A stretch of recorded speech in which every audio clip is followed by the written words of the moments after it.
Long before Hitler came to power, Benito Mussolini had already transformed Italy.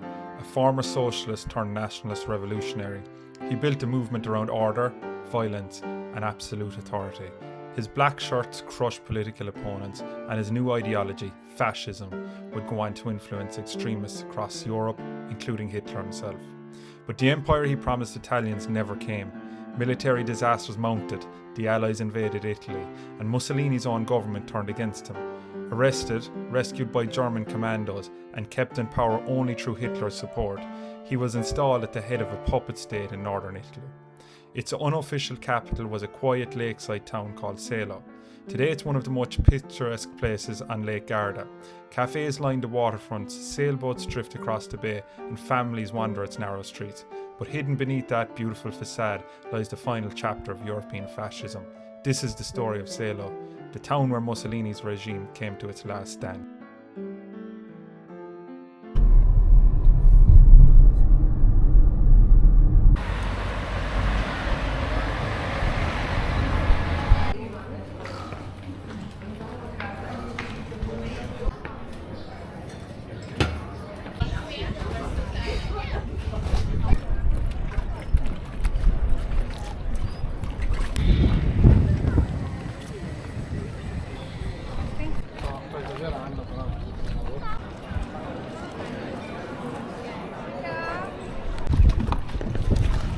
In the 1880s in Italy, a man was born that reshaped the political landscape all across the world, and he sought refuge in this town by the 1940s. He was exiled here, and he was being guarded by one of the most infamous men in all of history. Adolf Hitler guarded this town. We're here on the lakes, on the shore of Lake Garda, one of the most pristine places in all of Italy, in northern Italy, and this place was refuge to Benito Mussolini as he took over his last hurrah, I suppose, as the leader of Italy. He was exiled here, but it was where he exuded power, and he ruled from here. The Republic of Salò, all of northern Italy, from Naples to the top of Italy, and from the south of Naples was the Republic of Italy, to the north of Naples was the Republic of Salò. And this town here behind me is Salò itself. So let's have a look around the town that harboured one of the most infamous men in all of political history.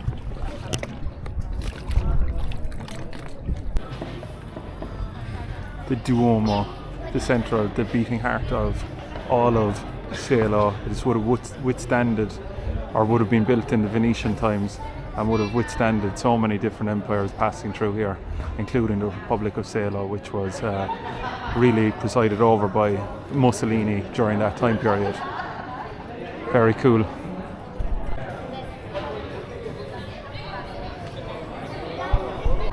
So look out here, you can see the ferries and the boats.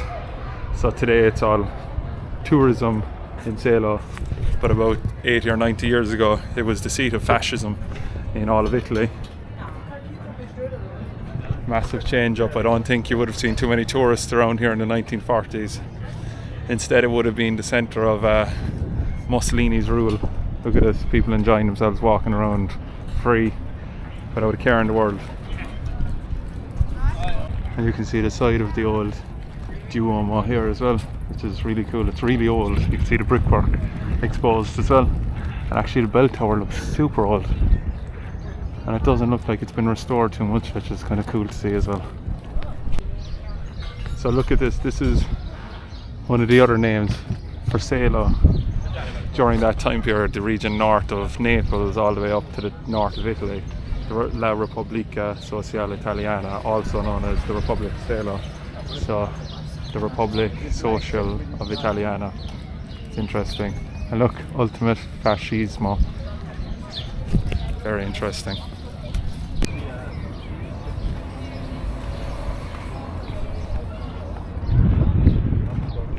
So one of the funny things about Mussolini was he was actually started out as a socialist, but after World War I he saw how Italy handled itself and he was really distraught about it, and he started this new ideology called fascism, which was built on order against chaos and ultranationalist, and it was the start of a new ideology, a one which Hitler was so pleased with that he actually was Mussolini's understudy for a while.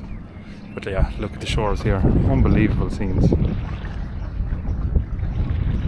Look at the green hills, the fucking blue waters, absolutely idyllic. The bars, the Italian flags, everything's so stunning. No more. I think I might have mentioned, no, I'm okay, thanks. I think I might have mentioned earlier that Mussolini was exiled here. He wasn't really exiled. What happened was the Allied forces started to push in on northern Italy, so Mussolini had to retreat. And as Italy began to fall, Hitler placed him in Salò, so Salò became his camp, but it was defended by the German forces.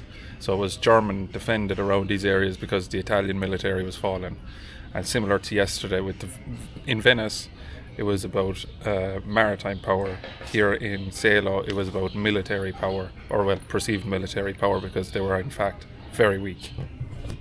The old building here is the Palazzo di Podesta, which is like an old governmental building. No doubt Mussolini would have walked through here a couple of times himself, and many German soldiers. I wonder what that is, so if anyone's watching and knows what it is, give us a shout. But there it is, the Podesta. No doubt there was plenty of secrets passed through them hallways. Nazis and fascists.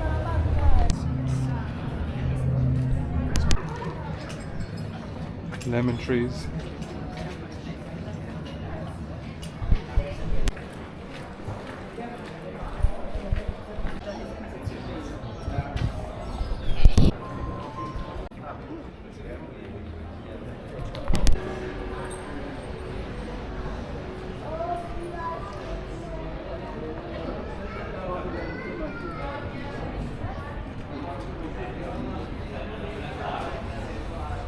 What a view.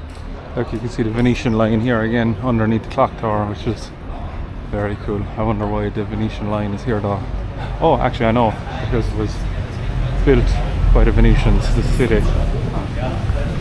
So yeah, we're about to move on from Salò now into a different type of past that the hills of Lake Garda hit. And one that's been moved on from and almost forgotten, the same way this one has been forgotten here.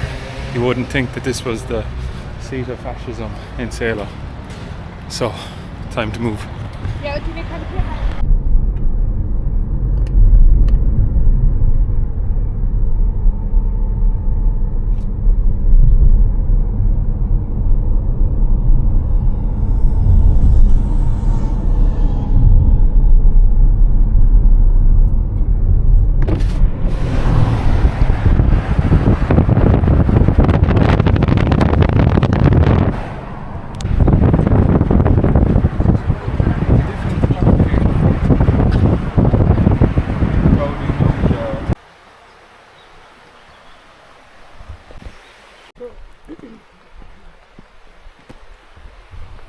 And away from the towns and the cities, we're in nature. The nice sounds of the river, the falling rock overhead, and the beautiful greenery. What more could you ask for?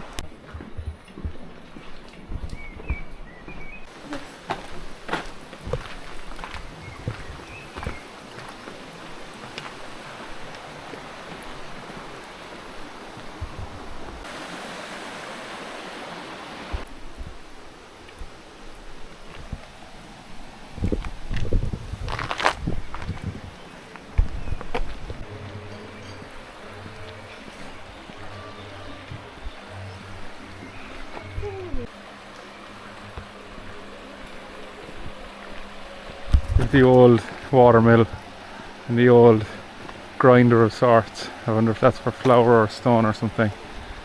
But yeah, very old versions of a watermill and a grinder.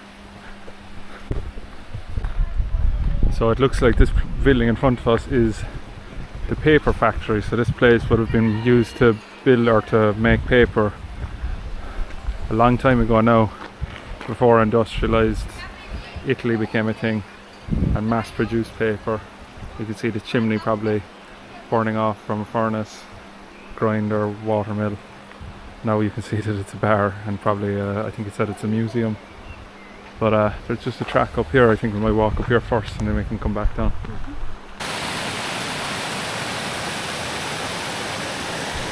I wonder, when things are this high up, why are they built this high up? It would make more sense to have a paper factory closer to the town, but then they wouldn't have had the water power from the low-lying lake or river to power the watermill. So I suppose it makes sense to have it up here, kind of higher up in the mountain, so that you have the power to keep the mill going.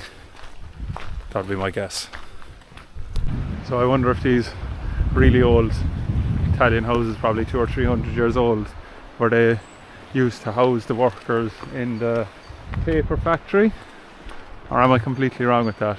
Either way, it's still really cool to see them.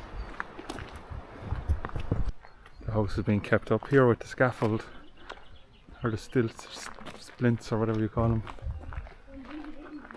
Look at the workmanship here of the old shutters. So cool. And we're going into the ruins now of probably the oldest part by the looks of it. This looks like an old water trough, I think. I'm not sure, but it looks like an old water trough.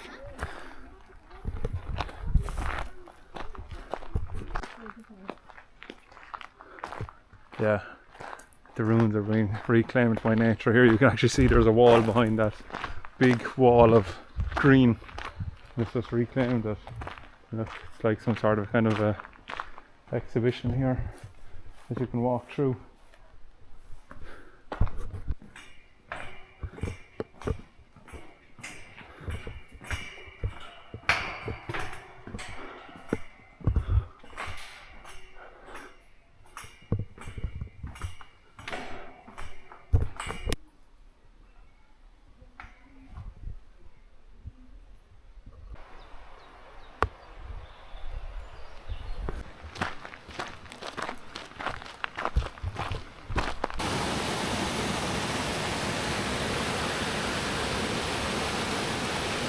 Look at the old bridge here, that's absolutely savage. Look at the water carving its way down through the riverbed. That's so cool.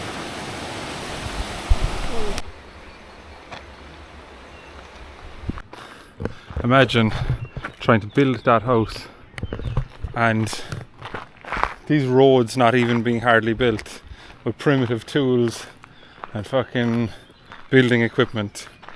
I tell you what, there were some men and women back in the day. Like, that's unbelievable. That's probably 200 or 300 years old there now, like.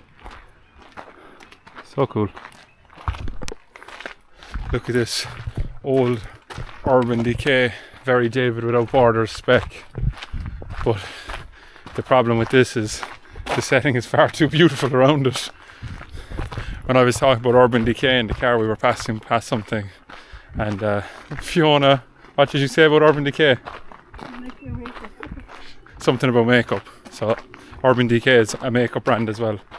But of course, I'm so hyper fixated on YouTube that I have no idea what that is.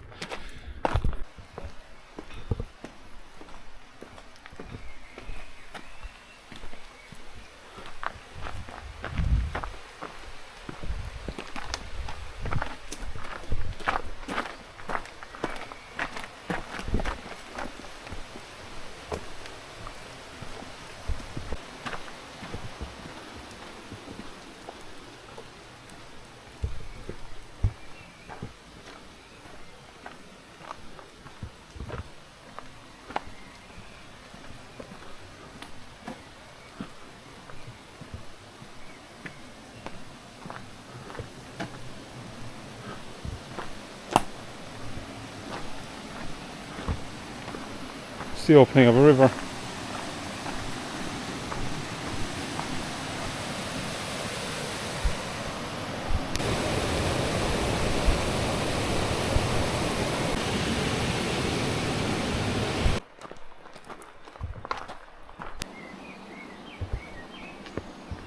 Dang lizard going up the wall. Look at him.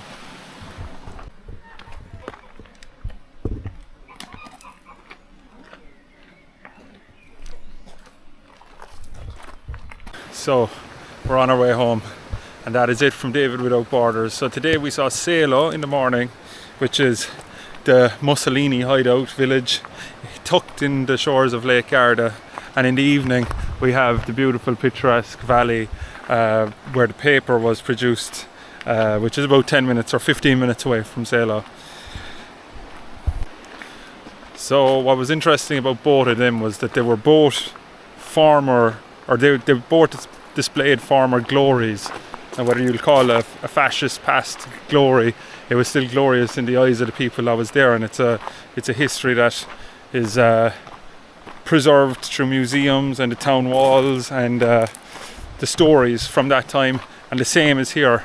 What you have is a kind of a failing society of both, I suppose, a failing identity, and now you have them just as kind of time capsules from that era, the era they represented and their era of glory.